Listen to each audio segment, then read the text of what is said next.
రుతుపవనాల ఆగమనంతో ఉత్తరాది రాష్ట్రాలలో భారీ వర్షాలు కురుస్తున్నాయి. ముఖ్యంగా ఉత్తరప్రదేశ్, పశ్చిమ బెంగాల్, గుజరాత్, ఉత్తరాఖండ్, రాజస్థాన్, మహారాష్ట్రలలో ఎడతెరిపి లేకుండా కురుస్తున్న వానల కారణంగా జనజీవనం అస్తవ్యస్తమైంది. రోడ్లన్నీ నదులను తలపిస్తున్నాయి. ఉత్తరప్రదేశ్లోని ప్రయాగ్రాజ్, వారణాసిలోని ఘాట్లు నీట మునిగిపోయాయి. అయోధ్యలో సరయూ నది నీటి మట్టం ప్రమాదకర స్థాయిని మించి ప్రవహిస్తుంది. పుణ్యస్నానాలు ఆచరించేందుకు భక్తులు నది లోపలికి వెళ్లొద్దని అధికారులు హెచ్చరికలు జారీ చేశారు. తాము సూచించిన నిర్దిష్ట ప్రాంతాలలో మాత్రమే పుణ్యస్నానాలు ఆచరించాలని సూచించారు. ఉత్తరాఖండ్లోని పలు జిల్లాలలో భారీ వర్షాలు కురుస్తున్నాయి.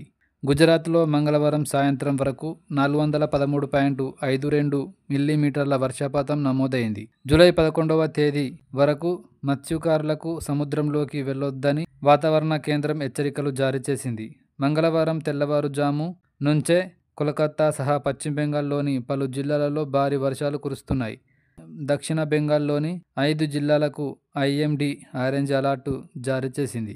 అస్సాం, మధ్యప్రదేశ్, జమ్మూ కాశ్మీర్లో కూడా భారీ వర్షాలు కురుస్తున్నాయి. మరో 4 రోజుల పాటు విస్తారంగా వానలు కురిసే అవకాశం ఉందని భారత వాతావరణ విభాగం ఐఎండీ చెబుతుంది. ఎస్వీ ఛానల్ లైక్ చేయండి, షేర్ చేయండి, సబ్స్క్రైబ్ చేయండి.